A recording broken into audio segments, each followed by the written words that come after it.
is KTN Friday Briefing with Betty Kialo. My deputy and I will take a 20% pay cut, and our cabinet secretaries and principal secretaries have accepted a 10%. A presidential pay cut, but will it stem the runaway wage bill? If we choose to remain silent, then we are administering a euthanasia, slow death and devolution. Devolution belongs to the people of Kenya.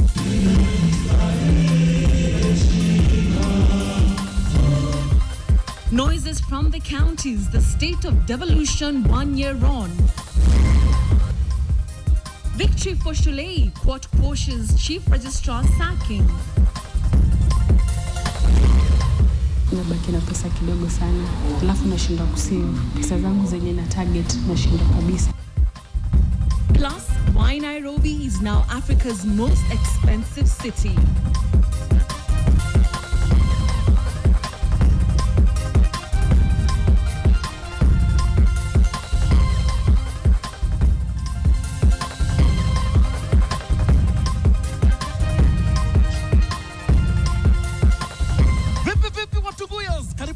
Edition moja noma ndukulu ngori ya Friday Briefing ya KTN, na mimi kama kawa ni anka wako wa power Fred Omondi. Kabla uchanganikiwe jo Betty Chalo ameenda wapi? Zimaze jo mumesikia lip balm ya Lupita Nyong'o ni price mbaya. Na raia fulani anazuza hapa chini toka River Road amekimbilia moja na kama. Tutakuwa na headlines moja moto moto leo mtu wangu. Tutakuwa kuambia kwa nini kuishi Nairobi is the most expensive. Na kama kawa tutakuwa na segment moja deadly with the Quellis, our Sheng Master kwa Pararira Ngwenya. Joe story, Quellis, karibu Friday Briefing mtu wangu. Thank you, Freddy, but first allow me to correct you. The name is not Quellis, it's Quellis. Quellis. There is a triple vowel glide on Quellis. You know, a diphthong. Quellis. Thank you. That's the way you'd say how West make. Not West make, how West make. Safi sana jo mtu wangu jo, safi sana jo, itakuwa deadly kuruka. Hiyo ni Quellis mtu wetu. What is happening here? Betty.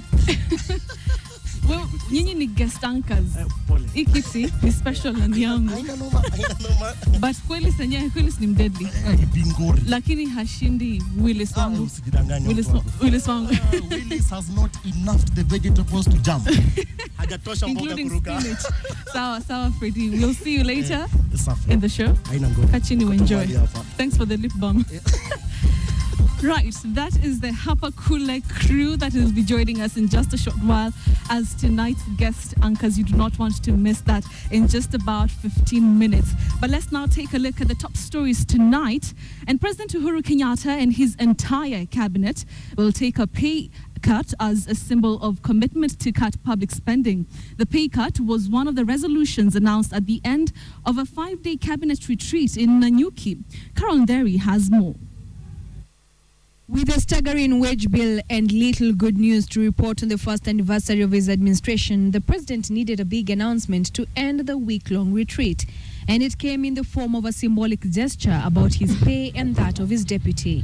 My deputy and I will take a 20% pay cut, and our cabinet secretaries and principal secretaries have accepted a 10% pay cut with immediate effect. Although the cabinet will have no option but to go with what has been decided here, it will be a different ballgame cascading the pay cut to the other cadres of public employees. But the president says it will not end here. We will draft a new international travel policy which will restrict foreign journeys to none but the most essential. The current wage bill is estimated at nearly 500 billion shillings, more than half of the government's total recurrent expenditure. The president says this only leaves 200 billion shillings for development projects, and if not checked, this could ground the economy. In our own discussions, have come to terms with the fact that the wage bill in this country is well above that which we can afford. And if truly we are to achieve the objectives of Vision 2030, if truly we are to be able to transform our nation, this is an area that we have to look at and give great thought to, because it is one of the greatest threats that will deny us the ability to truly transform this country in the shortest possible time. The president, however, says it is not all bad news. He cites the now controversial standard gauge railway as a key achievement that will change the pace of economic growth. He also praised the laptop project whose tender has been awarded. Carol Derry for KTN in Nanyuki.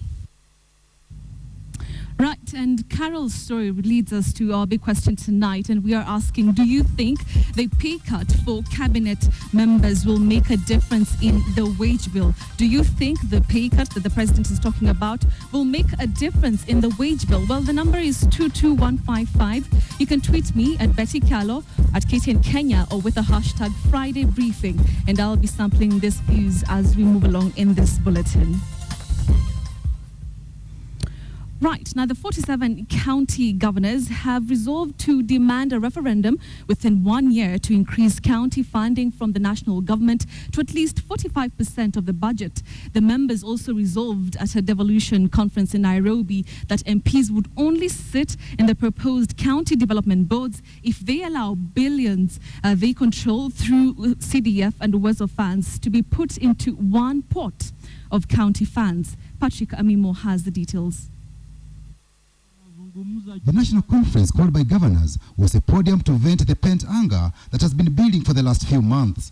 If devolution fails, we should all prepare for a revolution, because Kenyans have had enough of poverty and backwardness.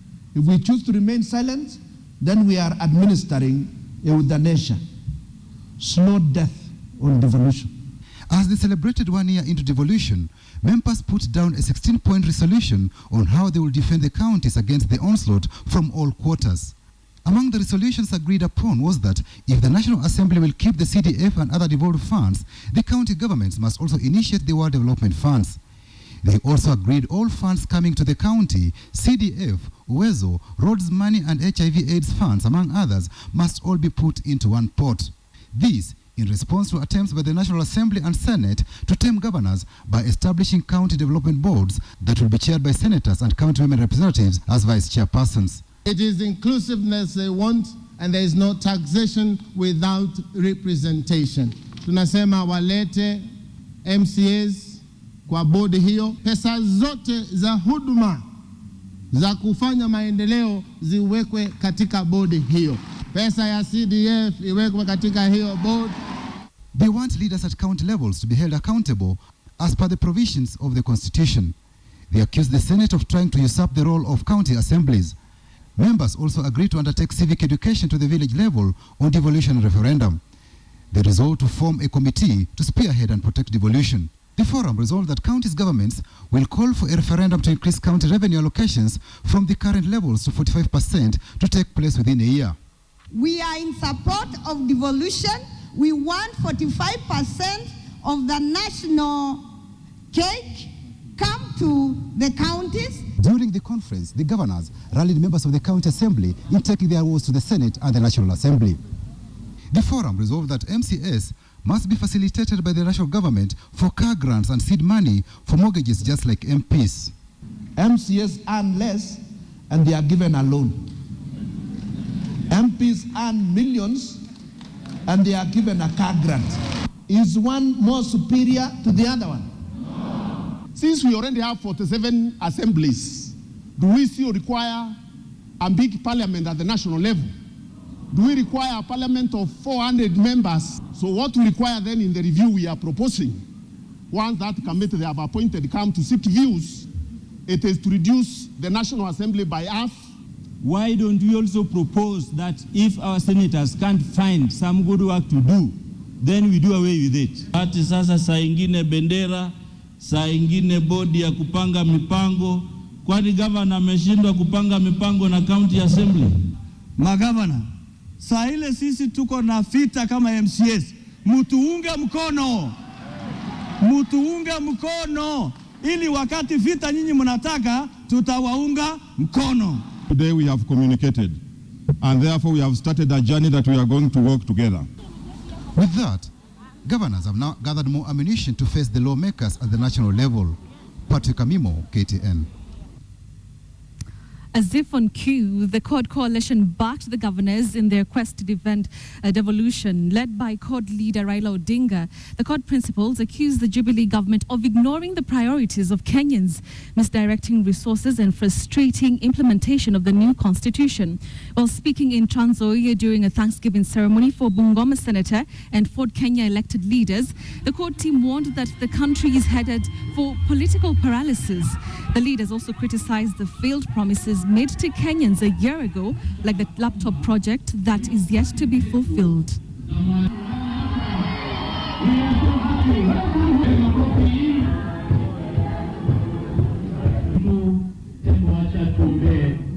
Ati gavana anajiita His Excellency.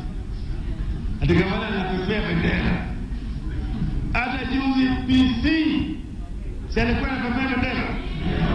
Sema PC alikuwa anapepea bendera. Alikuwa amechaguliwa na mtu. Sasa gavana amechaguliwa na wananchi, unamkataza bendera ya nini? Pilipili sio ile ya kuashia nini? What is now going on under Jubilee is an assault on the letter, the very letter of the Constitution. Vile mnaona hao jamaa wa Jubilee wanayumba. Ufisadi umefika kilele ambacho hata ni aibu kuzungumzia. Mumeona mambo ya reli, mumeona mambo ya laptops, mumeona mambo ya NSSF. Now, all this comes almost exactly 1 year since the county governors took power after a grueling election process. So what ails devolution? KTN Samugina takes an in-depth look at the challenges of decentralized power.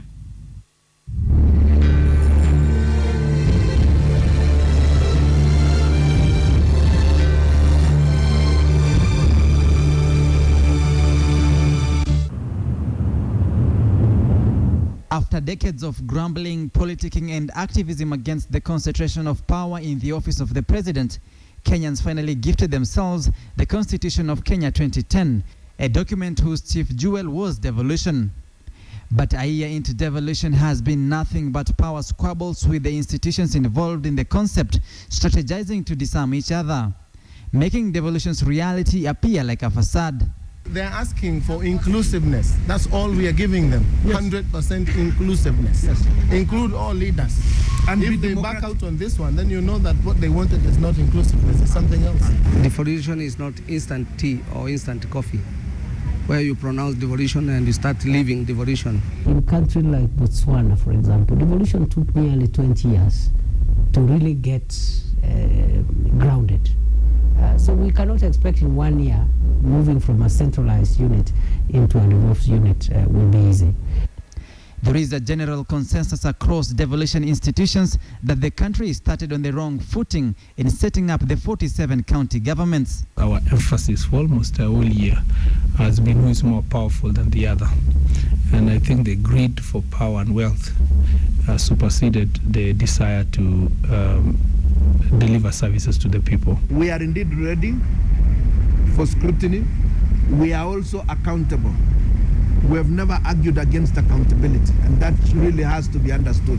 What we were talking about was systems. It is a concept that has gone full circle. From a referendum push to increase county budgetary allocations, increase of funds from 15% to nearly 30%, to audit reports indicating pilferage and looting of public coffers in the counties, and ultimately the impeachment of a governor and a speaker. The impeachment, however, has marked a turning point, heightening the mistrust between the Senate and governors on one hand and members of the county assemblies and governors on the other hand. All the institutions considered as focal points of devolution appearing to be on a self-destruction mode. The relationship between senators and governors was not meant to be cordial. Why? Because the Senate is an oversight authority. And I want to tell you, in every organization, in any organization, public or private, the most feared, loathed, and ridiculed person is not the CEO. In many cases, it is a fellow called an auditor. The process is far from even being stable. We are transferring payment of salaries to the counties, which is a very, very momentous thing. So all these things before the deal stabilize will take time. This charge to be substantiated. The Senate has transmitted a bill to the National Assembly to clip the governor's powers, strip the county bosses' prestige of flying flags, and being referred as excellencies. To counter the onslaught, governors have demanded that the county development boards be expanded to include senators, members of the National Assembly, and members of county assemblies. The inclusion of MCAs viewed as a strategy to eclipse parliamentarians and dwarf their influence at the boards. Devolution essentially being reduced to a meticulous game of chess on who is powerful than the other. Let's put the MCAs, the elected leaders, as part of the board, and to stop duplicating development issues. We are saying all the money in development, Uwezo, Wazee, Wamama, CDF, be brought under this board. And on the first day of the board sitting, they will elect a chairman. Governors are committed to ensure that devolution works. And we know devolution is not about governors. Devolution belongs to all Kenyans. It belongs to everyone, because devolution starts from you yourself. But right now, many people don't understand their positions. They don't know their positions. And they're trying to impose themselves on the other people's positions without saying who or who, because everyone seems to think they have more right than the other. Nonetheless, the warring parties agree that devolution is here to stay. The pundits say the decentralized system of governments provides a real chance of developing areas neglected by successive regimes to equalize them to developed regions in the country. The northern part of Kenya, upper eastern, and sections of the coast are regions perceived as low potential areas, hence isolated from development. Marginalized and the minorities and the oppressed. Devolution was for those people, and they know and they believe it's the only thing that will liberate them from their marginalization, from their minority position, and from their oppressed positions. For 50 years, the country has witnessed a tremendous creation of two countries in one: the country of the haves and the country of the have-nots, the country of the rich and the country of the poor. I don't think this country in a long time to come has any other developmental paradigm that can equalize our country and solve our socio-economic problems as devolution is likely to do. But with the devolution in place and with nearly 30% of the country's audited budget being channeled to the counties, the Senate, which is devolution support system, claims power has not only been decentralized, but corruption as well. You must never forget that those who are managing our counties, most of them were the same people who failed in running their CDF. They were members of parliament then. They are the same politicians like us. They were ministers of national government. You know, most of them were holding ministerial portfolio in the past. The big challenge that we have in devolution today is the culture of impunity, theft, and plunder of public resources. But if anyone has failed to follow the prescribed laws and procedures knowingly, then they are guilty as charged. It has been a murky one-year test run for devolution, one that has tested President Uhuru Kenyatta's administration to devolve resources and power. But the concept opens a new chapter, whether to amend its pitfalls and endear development to its populace. That rests fully on all the four institutions, that is the executive, parliament, judiciary, and the governors. The same institutions that have threatened to force a stillbirth of devolution in its first year. Samogina, KTN.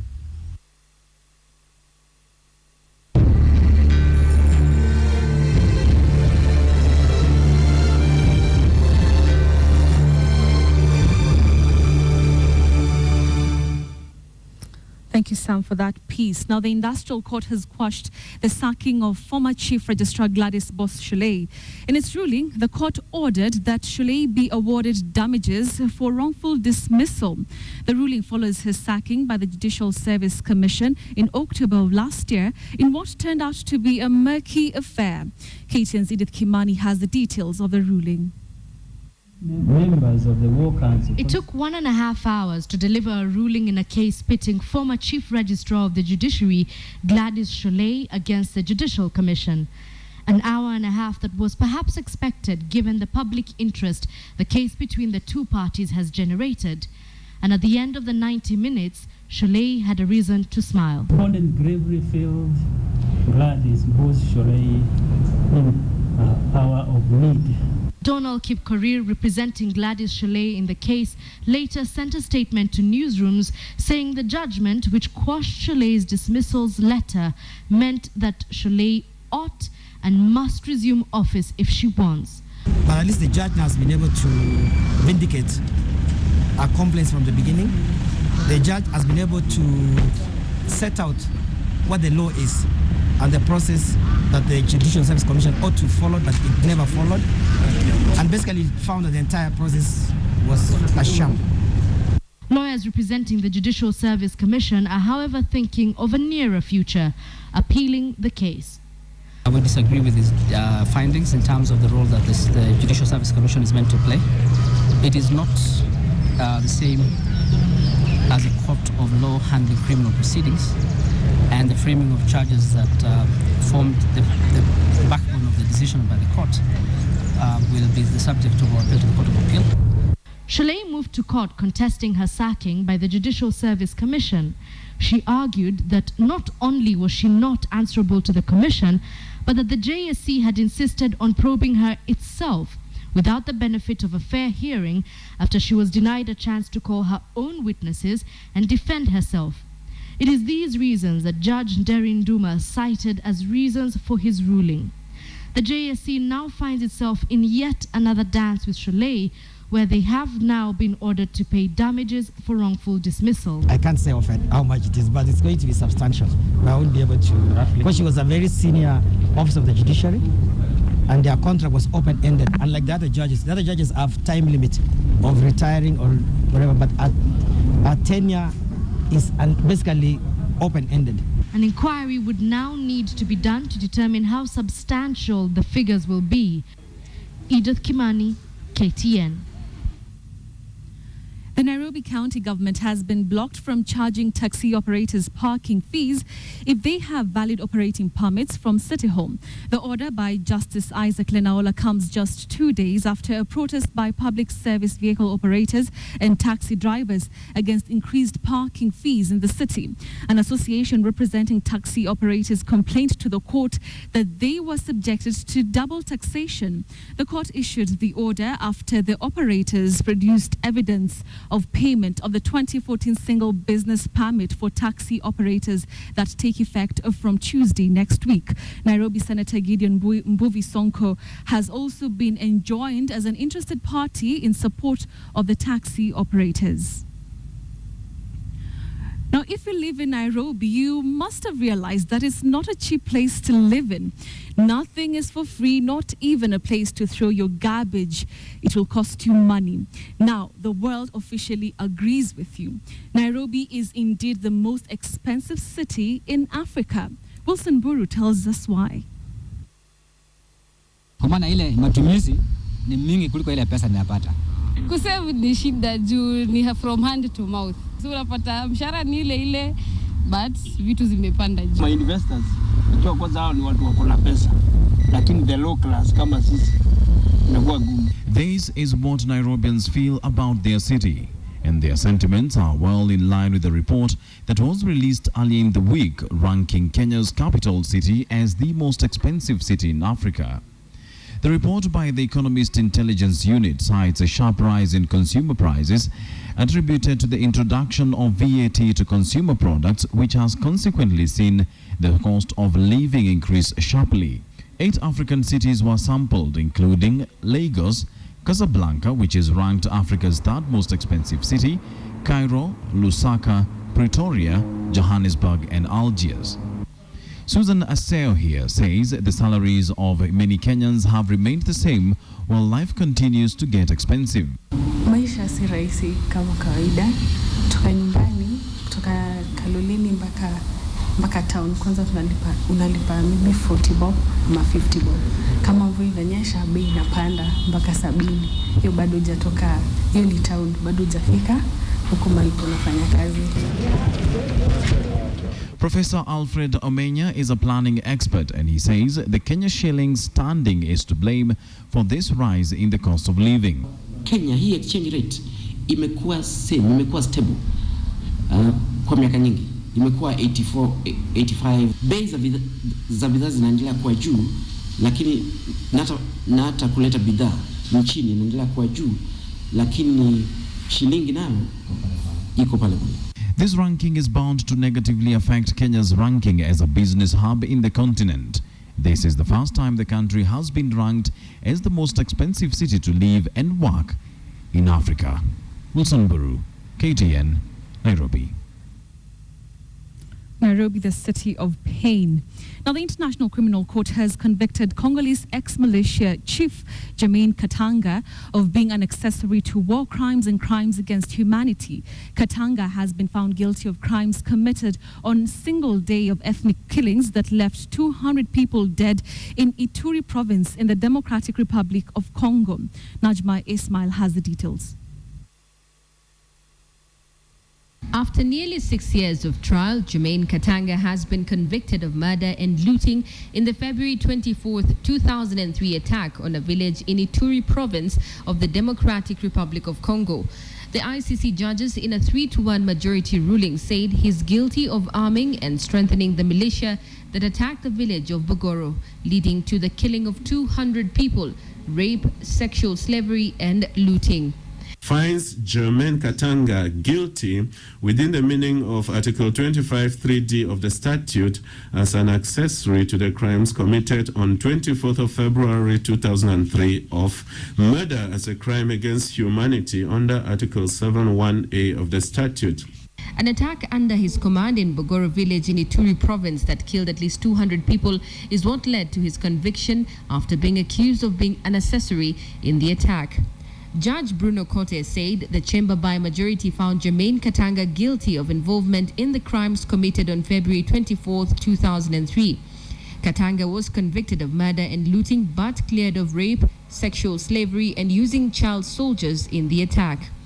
Germain Katanga shall remain in detention until such time as sentence is passed, and orders the Victims and Witnesses Unit to take all necessary measures to ensure the protection of the witnesses.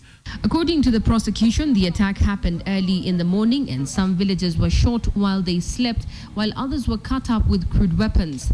The fighting in Ituri, which broke out in 1999 and continued until 2003, started as a struggle for control of land and resources. Later in 2007, Congolese authorities arrested and surrendered Katanga, who is also known as Simba, to the ICC. Katanga's case is one of the longest-running cases at the Hague-based court. He becomes just the second person to be convicted by the court since it was set up in 2002. The first man to be convicted by the ICC, Thomas Lubanga Diallo, was also from the DRC. He was sentenced to 14 years in prison for using child soldiers in ethnic fighting in the same Ituri region. Najma Ismail, KTN. Well, it's time to take a short breather, but before then, let's have a reminder of our big question tonight. And we're asking, do you think the pay cut for cabinet members will make a big difference in the wage bill? Do you think that that pay cut by the president will make a difference in the wage bill? That's our big question tonight. We'd like to hear from you. The number is 22155. You can tweet me at Betty Kialo, at KTN Kenya, or with the hashtag Friday Briefing, and I'll be able to sample your views as we move along in the bulletin. Let's now take that short commercial break. Don't go away. When we come back, Freddie, the rest of the crew, Quillis, the Sheng Master, will be joining me for the guest anchor, and of course, so much more. You don't want to miss that. Stay tuned to KTN Friday Briefing.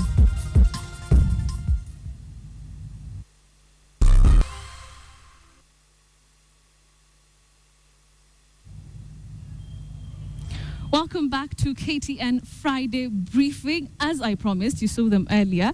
Freddie, Quellis, we have Njugush and Maura on the show tonight from Hapa Kule, a program that comes to you every Friday at 7:30, sindio? Yes. Welcome. Safi Jobet. Kabisa. Unajua Afrika tunapenda kusalimiana sana. Nimeona. But pia mimi niko na some roots from Huisero, so that's why. Roho safi. Roho safi, so tunapenda kusalimiana sana na chai. Kunywa chai. So, welcome to the show. How does it feel to be in a real news set? Mazani nimediscover tofauti kubwa sana ni lights. Kwani hiyo place ile mnanga lights? Zinakuwa mbili. Zote zimefocusio kwa uso yangu kwa at least niweze kumulika vizuri. So what's the inspiration behind Hapa Kule? Because it's such an interesting show. Yes. It's a comedy with a twist. See, comedy ile tumezoea. It's something different. Let me say that Hapa Kule 1 is a brainchild of Protein Studios under the leadership of Sarah Migwi. Okay. So they're the ones who came up with the Hapa Kule news show, and then they called us in, Abel and I. Yeah. As a creative, tukambiwa kipindi ndio hii. Kipindi ni fanyeni kazi. Kimbieni nayo, kianguka shida yenu. And have you always wanted to be an anchor? Because ama nikijua on the side. Because today we're giving you a chance to. Roho safi. By the way, I have never thought of myself as an anchor. Roho safi. Me and by the way, my passion topata ni directing, scripting, producing. That's my passion sana. So it is zingine ya news anchor ni job. But Shona, maybe you'll shock us. Shona tu utasoma hiyo news na kama unaweza fanya hii kazi. Roho safi. Nikifanya si unaweza kuwa matatani. But umenyamaza sana inaonekana. Maybe you're shy. Mko shy. Shy kidogo. All right. So I'd like to take this opportunity. Please introduce your fellow crew members Hapa Kule, whom are very dear to our audience here at KTN. Sana. Yeah. Wazee pale mwisho tuko na Njugush, aka mtangazaji wa Maremare. Wave. What's up to do? Kamera ni. Gari Njugush, ni msanii wa power sana. Na hapo mazee tuko na Magondu. Huyu Italia hakuna kitu hawezi fanya. Pastor AK47 anapanda mbegu ikibidi. Okay, so they have something that they want to talk about. I think let's give them a chance to do it. All right. Take it away. Ndio. Asante sana mtangazaji. Kwa majina mimi ndio najulikana kama Magodu, Landlord wa Nairobi. Na tunashukuru sana sababu Rupita Nyong'o amefanya kazi. Ukiangalia alisema kitu wakati alipewa kale kakitu kanaitwa ni kama ama ni Oscar. Wakati alipatiwa Oscar alisema no matter where you come from, hata kama wewe ni wa Dedero, wa Gige, your dreams are valid. Na ndio hata mimi nimekaa nikafikiria kuna ndoto zingine yenyewe ni valid. Ukiangalia kama mtu amezoea kuota kibizwa mara unakibizwa na kajo, unakibizwa na polisi. Unaona kama Makaga juzi walikuwa wamegoma, wanakibizwa na riot. Hizo ndoto ni valid kwa sababu watu kama akinarudisha walikuwa wakibizi kwenye ndoto. Mtu amekimbia kwa ndoto na ndio unaona anakuwa champion. Rudisha, Rogon na wengine. Unajua umeongea mambo ya kufukuzwa brother. Kukimbia. Nikumbusha mambo ya kufukuzwa. Manake kuna watu wanaotaka akifukuzwa. Unapata umefukuzwa. Lakini huoni kile kinakufukuza. Lakini wewe ni kwenda unafanya nini? Unaenda. Brother, acha nikwambie vitu kama hizo ni very valid. Dreams kama hizo ni very valid. Manake unapataga ya kwamba unafukuzwa. Mara mingi pengine ni hoka brother anafukuzwa, si atafukuzika. That's a very valid dream. Yes. Ingine unaweza Radrod anakuja na kugongea mrago. Unataka kuniambia utabaki hapo? Hapana. Si unafukuzika. Hiyo brother. Kuna pia ndoto zingine unaona hiyo maneno ya kuota unapata mtu saa yote anaota anapiga duru. Mtu hata hajastuliwa na kitu. Kazi yake ni umeota unapiga duru. Ukipeduka pande unapiga duru.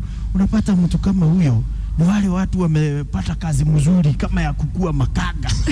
Ama mtu kama huyo ni kama ule jamaa anakuanga kwa TV. Saa yote anaambia watu ikiduru sana wapi baba. Unafikiria anatafuta uga namna gani? Uga yake inaanzia hapo kwa ndoto. Na hiyo ndoto ni valid. Kuna ndoto nyingine ambayo ni ndoto ya kuanguka. Unalala unajipata umeanguka. Mwingine hapo kwa sofa anajipata amefanya nini? Ameduda. Sasa acha nikwambie kuanguka sio normal. Sababu hiyo ni ndoto ambayo sio valid. Nini valid? Unaweza amka udhani wewe ni governor. Ukiamka ulishahaguka. Mwingine analala akiwa MP wa Nyeri, ukianguka ulianguka.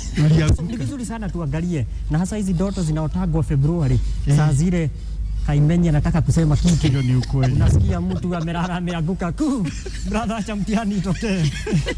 Inakuwa ni gori, alianguka. Lakini kuna mahali nataka kukosoa Lupita. Kuna hii ndoto watu unapata mtu saa yote anaota akikula nyama, kila saa unakula nyama. Na hizi ni zile ndoto zinaotwa sana na washugaji, hawa preachers. Unapata mtu saa yote ni kuota akikula nyama. Kwani unafikiria kukula kondoo wanaanzia wapi?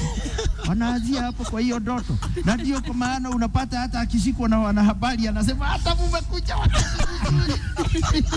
Mumekuja wakati mzuri, hii nikekula hii. Sasa hiyo ndoto na ya mwisho, kuna ingine nimeona watu wakiota. Hii ndoto ushawailala ukiogelea. Ukiamka unapata ni kweli uliogelea. Ni kweli uliogelea. Kuogelea. Na watu kama hao ndio is very invalid. Ndio unapataga mtu anakuja. Kuna mtu anapenda kukalia bench sana. Na hapa Koinage pia na mtu wanani. Unapataga mtu kama huyo amerusha nini? iPad kwa maji, sababu anaona ni kama anaogelea. Anachukua kwa swimming pool. So dreams tuseme kuna valid na invalid.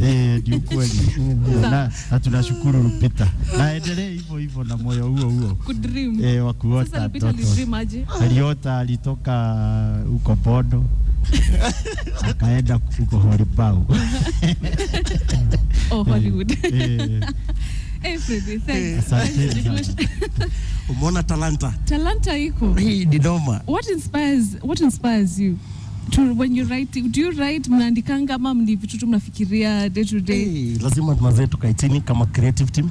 Inakuaga Abel, Timo, Waithaka, mimi. Lazima tukaitini kama creative team. Story na kama lazima tuichambue teketeke, tuiandikie mistari, tuijenge. Ndio by the time inaenda hewani current imetosha mboga. Iko current. Lazima tuone nini imehappen news, then tunapika story kutoka hapo. Nataka mfano next week lazima tukujenge kwa story. Kabisa wewe. Lazima nijisheki. Lazima mnijenge Friday briefing. Sawa basi. So now tutakasa kujua if you can do this thing, can you anchor the news? So for real news, si ile hapa kule hiyo yenye. Unasema hapa kule si real news. No. Ni news with a twist. Sasa hapa yetu ina twist. Yetu we give it as it is. As it is. Kwa hivyo kamera yako ni kamtu. Na nafaa niseme na Kilami. Ya Kizungu.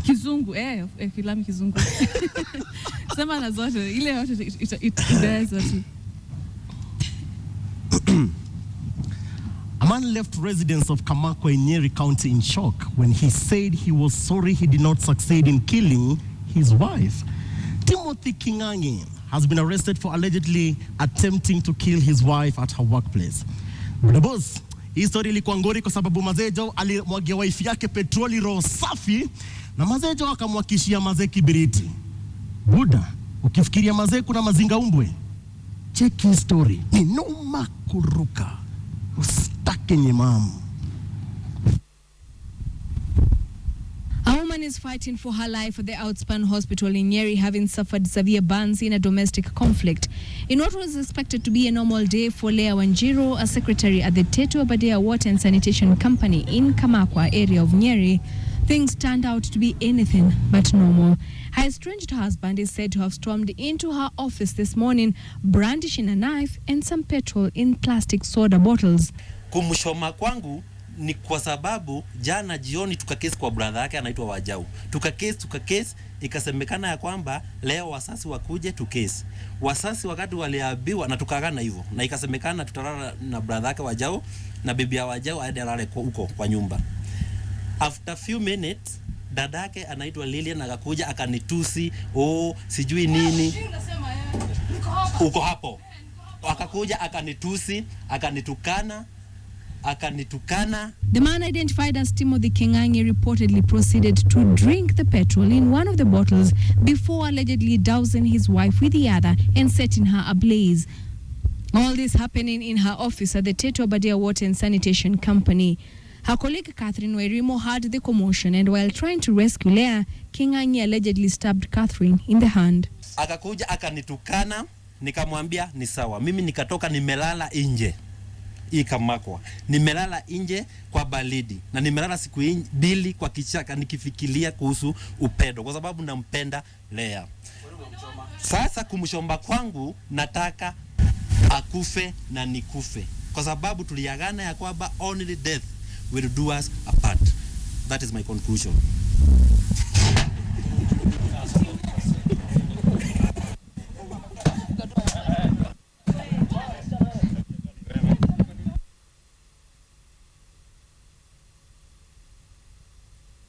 When we caught up with the suspect Timothy Kengangi, he smelled of petrol and had bloodshot eyes. When we approached him at the back of this police car, he said he was not happy that his wife had not died from this attack. He coherently explained that Leah, whom he kept referring to as his first love, had caused him enough trouble. Theirs was an on and off relationship, and every time they would part, Kengangi would move on and remarry, but Leah would then come back. In his words, Kengangi said Leah had cost him 2 wives. Kwenda wakati aliniona akabang mlango bibi yangu na akona mtoto yangu tumesana ya mtoto mmoja. The suspect was driven to the Nyeri police station and is expected to be arraigned in court. Carol Derry for KTN in Kamakwa.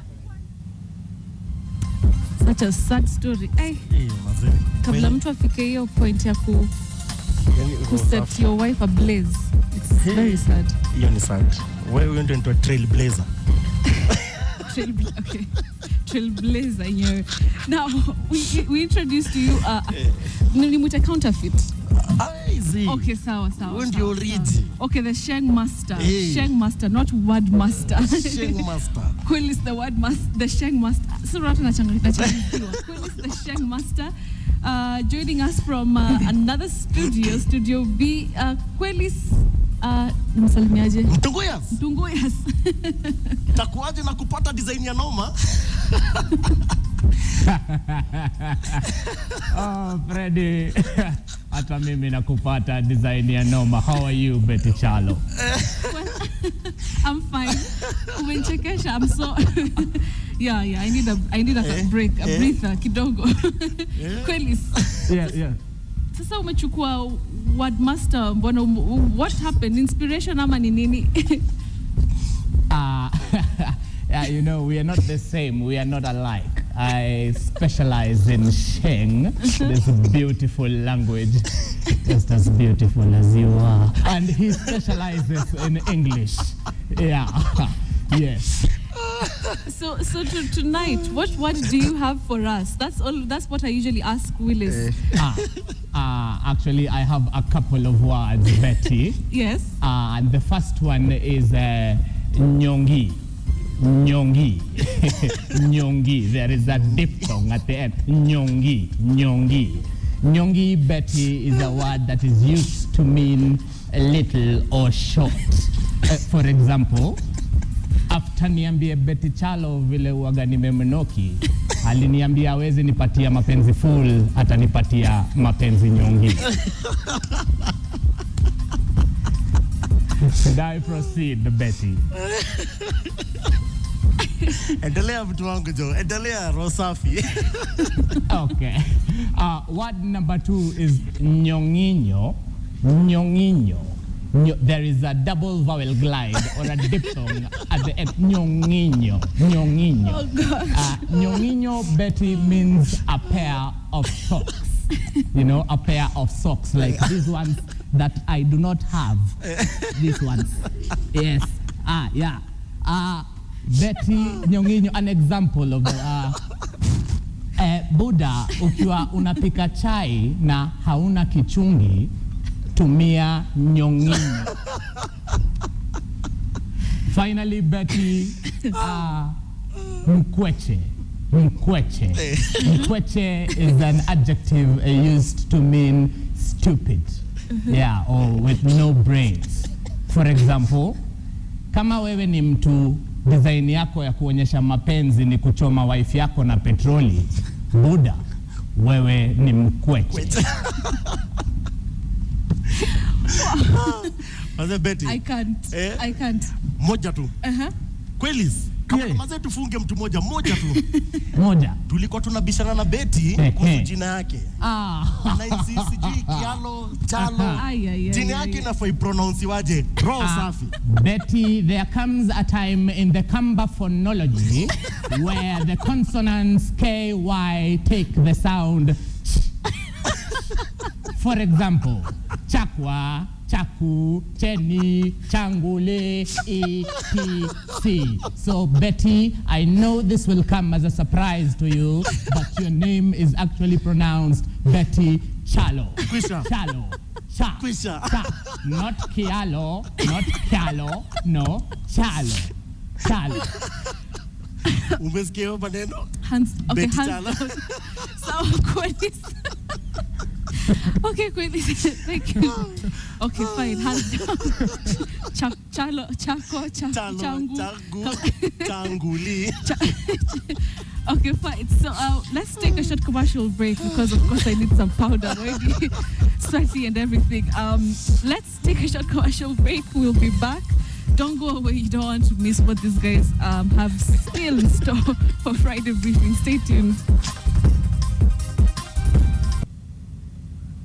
Well, as I try to recover, let's have the business news. 3 East African countries had reason to toast and celebrate when they formally presented their single tourist visa to the world in Berlin, Germany last evening. Our senior reporter Ferdinand Omondi is in Berlin and sought reflections from tourism players on this development.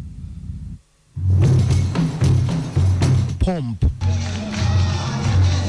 color, celebration.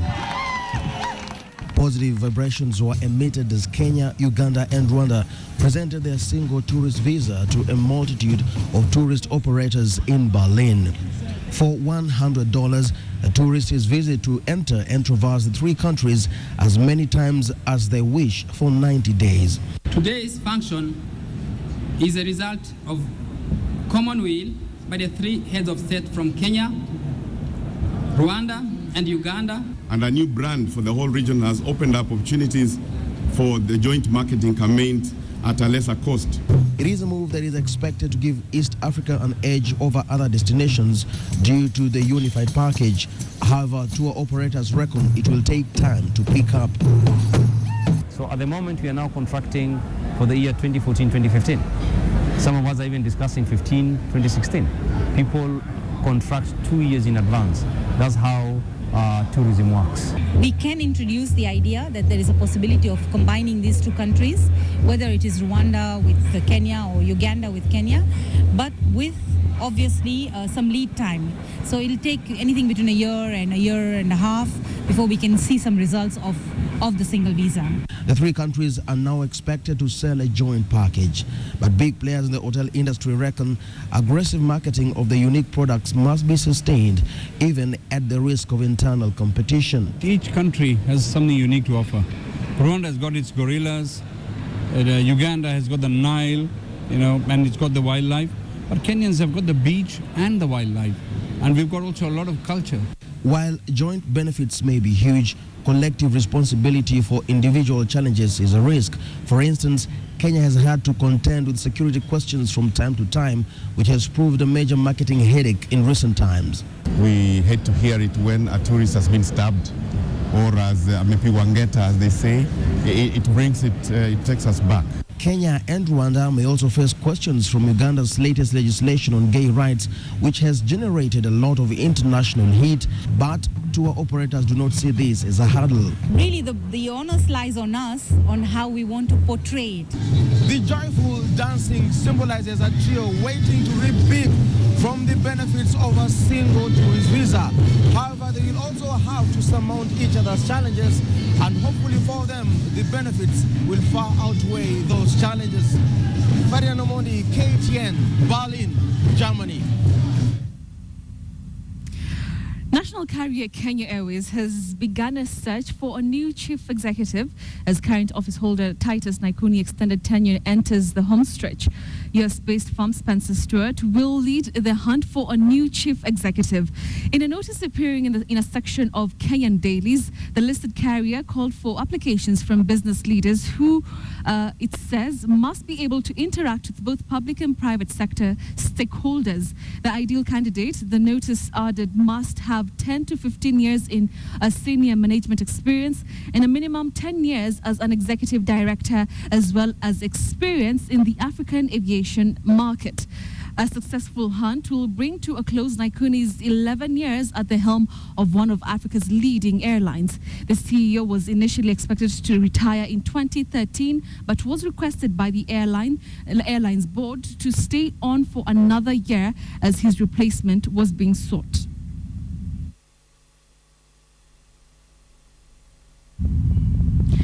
Revolutionary mobile payment platform M-Pesa is 7 years old. The money transfer service has over the years become a model for global mobile payment and is now aiming to be an integral part of Kenya's national payment solution. Michael Karanja reports. Safaricom's M-Pesa service has become a global phenomenon, to say the least. The service has become instantly recognizable that it is used as a global case study on deepening financial inclusion. Last year alone, M-Pesa moved an estimated 1.2 trillion shillings, hence the reason Safaricom is keen to keep investing in the platform. People say that we're more than, the amount of money which moves around is more than 40% of the GDP. What we do know is it's so deeply embedded that it has to be robust. And I think it will have a very negative impact on the economy if M-Pesa stopped for any reason. The payment platform also netted 21.8 billion shillings in revenue thanks to its 17 million subscribers. With the government now moving towards cashless payments, Safaricom is positioning itself to integrate M-Pesa into the national payment system. What we're going to have to do is we're going to have to get what we call NFC, which or tap and pay. You see in many parts of the world now, where you simply tap your phone against a point of sale product, whatever that is, and the payment is then transferred because it becomes quicker and easier to manage within a PSV sector. But also, it becomes easier to manage within a retail environment, within a store, rather than have to go through the whole USSD process. You simply tap and pay. So NFC, I think, will be the next big thing for us. To this end, Safaricom is investing heavily to build a new M-Pesa platform in the country that will increase the number of transactions from 250 to 600 a second. The M-Pesa platform is currently located in Germany and has been known to go down when there are cuts to the fiber optic cable. That we expect to have early next year, and we intend to build quite a bit of robustness and security around it, because at the moment we only have one platform which sits in Germany. Here we'll have multiple platforms which sits onshore, and so any breakages in one place, you would automatically switch over to the next. The telecom operator is currently investing 1.2 billion shillings annually to support its agent network of approximately 80,000 to ease money transfer across the country. Michael Karanja, KTN Business. The Nairobi Digital Fair 2014 has kicked off at the Sarit Center, attracting 20 exhibitors across 10 sectors of the economy. The 3-day exhibition seeks to provide a platform for different firms to display technology products that meet various needs. Kenya is at the moment experiencing the wave of digital migration, with the government and private sectors alike seeking to consolidate major services into digital platforms, cutting across telecommunication, agriculture, education, and financials, among others. The exhibitors pointed out the need for such platforms as the key towards realization of a digital Kenya. The fair, the organizers say, will spread to other counties, with Mombasa and Kisumu in the pipeline. For different organizations and innovators to showcase their products and services. As you know, people will innovate the product, come up with new ideas, but the biggest challenge is getting a platform to showcase that to the target market. Our primary market are people who are very technologically savvy and people who are plugged into the online world. So being here, being able to network with other companies that are providing different solutions. It gives us an opportunity to kind of, converge and see how can we help each other and how can we partner. This fair is very important for us because we have our startups that we work with, and they are now out into the market. They're trying to market their ideas. They're actually doing the marketing. This is the season where they do the marketing because we have already built the product. We have already bootstrapped the product. So right now we are doing the marketing.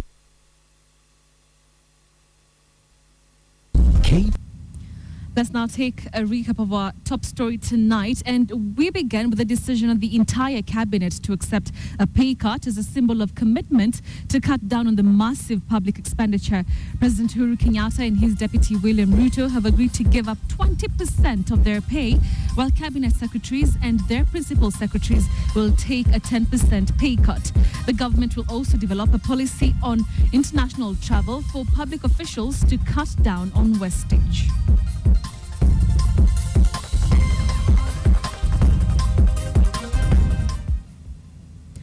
In other news, former President Daniel Arap Moi has called on the current government to improve the quality of education in the country. Speaking at his home in Kabarak, where Moi Girls High School Kabarak top girl Angela Nzisa and her parents paid him a visit, former President Daniel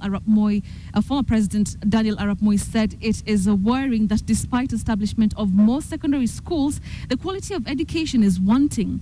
The former president was referring to the Kenya Certificate of Secondary Education exam results released on Monday, where most national schools recorded a poor performance. He called on communities to embrace girl-child education to enable them compete with boys and stem retrogressive cultural practices. Head girl, Your Excellency. She was a head girl. You said on top of the ball. So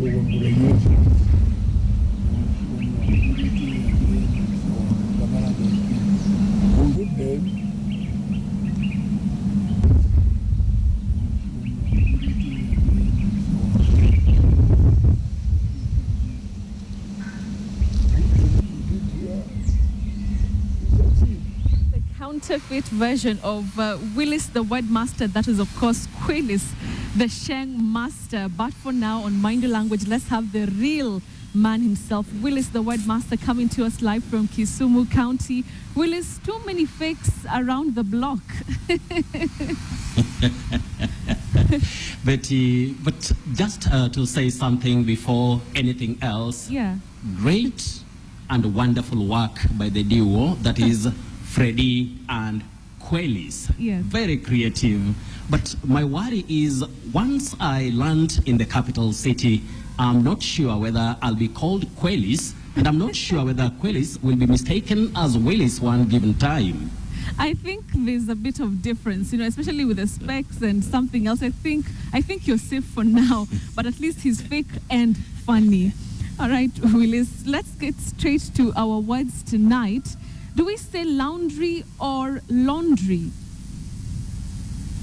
Well, Betty, many people say laundry, but we don't pronounce that word like that. We say laundry. Just like we say launch, not lounge, to launch a book. And we also say Lord, L-A-U-D, Lord, not loud. So we have a vowel digraph, A and U combining to form a long vowel O. Laundry, Lord, launch. All right. Okay, great. Now, let's move on to the next one. When referring to bride price, you hear uncles, aunties saying dowry. Yeah? Is that right, or is it dowry? Which is which? It's common to hear dowry. Many people talk about dowry, which is not anywhere. We say dowry. He has paid the dowry. And we also talk about cowrie shells, not cowrie, not cowrie. Cowrie shells, dowry. All right, Willis. Moving on to the next one. Do we say voluntarily or voluntarily? Coming from the word volunteer. Voluntarily. Volunteer, voluntarily. volunteer, voluntarily. Just like we have fortunate, fortunately. That letter U takes the weak or soft vowel O. Fortunate, fortunately. All right. Volunteer, voluntarily. Voluntarily. Moving on to this honeymoon destinations called Seychelles or Seychelles. I always really like that word. Many people say Seychelles, Seychelles. Some even say Seychelles. We don't say any of those. The correct pronunciation of that word is Seychelles. Seychelles. Just like we talk about London. London, not what people say as London. We also say Ireland. Ireland, not Ireland, not Ireland. We also talk about Uruguay, not Uruguay. Paraguay, not Paraguay, and all that. But when it comes to names, Betty, very tricky. Some are unpronounceable when I talk linguistically. All right, let's move on to some more names. I met a group of youth and they were wondering about some car brand names. Let me give you an example. We hear people saying my Mercedes or my Mercedes. Is that right? Mercedes. You've pronounced that name. Your pronunciation rings a bell in my mind when I'm at home. Anyway, at my backyard, we say Mercedes. But the correct pronunciation, which may be a surprise to many people, is Mercedes. That is the name of the car. Right. Mercedes. We have the name Mercedes as a name of a person or a place in England. But when we talk about the car, believe you me, we say Mercedes. Just like we also say Chevrolet. Chevrolet or Chevrolet, not Chevrolet. Chevrolet. We also talk of Renault, what many people call locally Renault. We don't have Renault car, we say Renault. We also have Subaru, and somebody can say Subaru, some of those people who like Elysian. And finally, Betty, on names of cars, they're very tricky because they also have variants. We also say Volkswagen, what we say Volkswagen locally. Volkswagen. But with us, we are used to saying Volkswagen. Very, very common among us. That's Subaru Kwanza. It's, I think people think it's, you know, it has swag to say Subaru, but it's actually Subaru. Of Well, course, we you know have what variants. swag is. Names of places, things. You know, some are very technical. I've just called some of them unpronounceables. They may be very foreign, either, or they could be very complex. But with names of cars, we must be very careful. All right, Willis. Okay, great. I like those names. I think next week we'll proceed with is it Hyundai or Hyundai and so many more. But let's continue with our list tonight. There's these two words, coast, like C-O-A-S-T, like Mombasa, like Pwani. And then you have C-O-S-T, like Bei Yakitu, Garama, I hope, cost. Which how do you pronounce both words? Remember, Betty, I remember last week you talked about coat, and court. Yes. Today you are giving me what we call coast, that is C-O-A-S-T, coast, Pwani. But Bei, we say cost, the cost of something, what we call a pure vowel O, cost. But the other one has a slight vowel glide, O, coast, Pwani. Coast. Willis. Let's move on to the next, surprise word for tonight. Well, surprise words. Yes. We don't say grandmother. N is not there. That sound is not there. We say gran. D is silent. So we talk about grandmother, grandfather, grandson, granddaughter, grandchild, grandparent, not grand. No. Okay. D is silent. D. That is a surprise word. And also, Betty, we have certain names. Today it's like we are dealing with names. Yes, names. I know. You Interesting. may be hearing many people talking about Pius Muiru. Pius. Oh yeah, yes, the church leader. Believe you me, we don't say Pius. That is what we say locally. The name is Pius. Pius. Huh? When we are talking about the English pronunciation, we say Pius. Pius, not Pius. Willis, you know him. Just like we also don't say. You know, he also says Pius Muiru. We don't. I said names have variants, but please, when we want to pronounce that word in the English context, we say Pius instead of Pius. Okay. Just like we have Linus or Linus, not Linus, the way we say it locally. And we also have the name Hezekiah. You'll hear people saying Hezekiah, Hezekiah Oyugi, and all that. You'll also hear people talking of Geoffrey or Geoffrey. We don't say Geoffrey, neither do we say Geoffrey. The name is actually pronounced as Jeffrey. Jeffrey. What? Just like that. Jeffrey. Hey, Willis, tonight's surprise words have gotten me off balance. Pius Muiru. So I don't know if he's going to change his name, his pronunciation.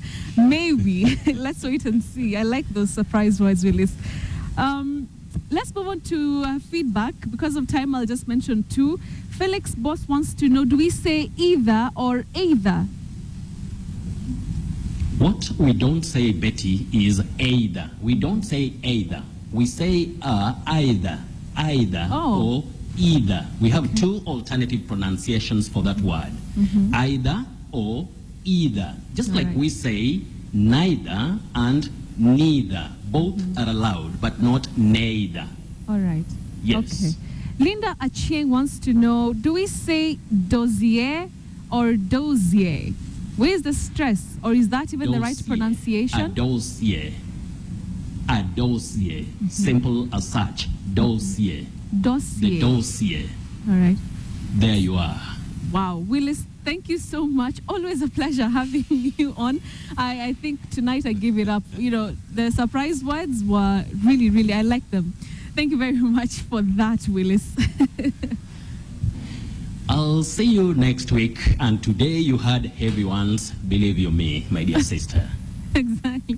Thank you very much, Willis, the word master, the real Willis, the word master, coming to us live from Kisumu County.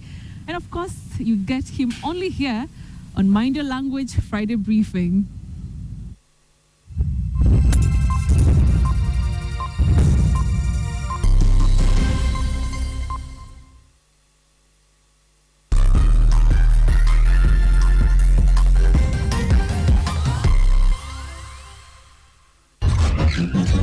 Hey guys, take a look and see what we have in store for you this week on Club Kiboko.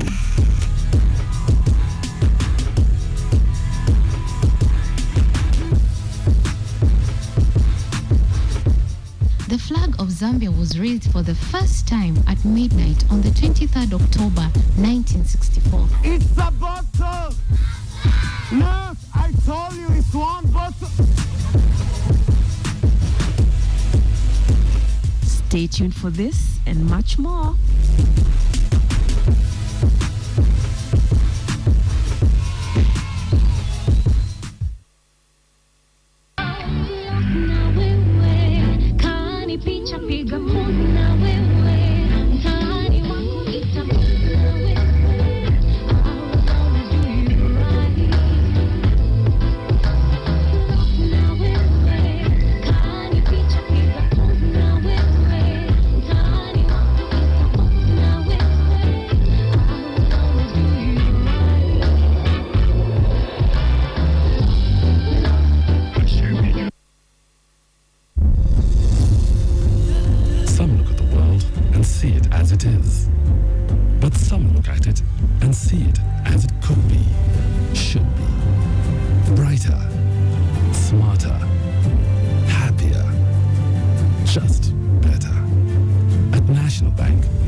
Where everyone deserves the best of everything and it's this belief, this absolute conviction that drives us to think harder, work smarter, go further, to be forever restless.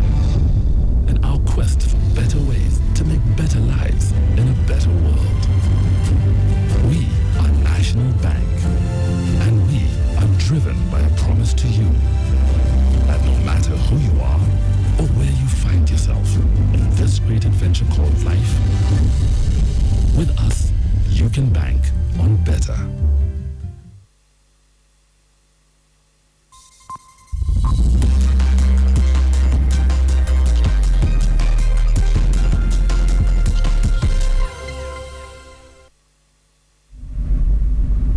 Well, good evening and a warm welcome to KTN Sports Today. I'm Lynn Washira, and straight to the sports news, where 23-year-old Muthaiga Golf Club player Greg Snow remained on course to become the first Kenyan winner of the Barclays Kenya Open tournament. Snow carded 6 birdies on the way to a 4-under par 68, which moved him to 6-under par, 2 shots off the summit. Dismas Indiza is the other Kenyan to have made the cut, heading into Saturday's critical stage at the current Golf and Country Club. Kenyan top Greg Snow carded a 4-under par 68 to add his opening 70 at the current country club to tie in 4th place with last year's champion Gracia Pinto Jordi from Spain. This was after the second and critical day of the Barclays Kenya Open Golf Tournament.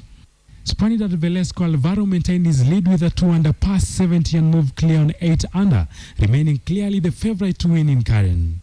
Experienced Englishman Wilson Oliver on second position at the close of the day carried at 4-under 68 to tie with South African Jack Ross. Kenyan's golfer had a hard time on the green and blamed lack of exposure of the tournament's caliber. Conditions were challenging. We played a tournament here last week, and I think it might have given us a false impression of what the course was going to play like. It's played a lot harder and faster. We have to play, golf courses and tournaments that are similar to the one that we've been playing, this week. A lot of the Kenyan guys don't get to see big tournaments internationally or locally for that matter.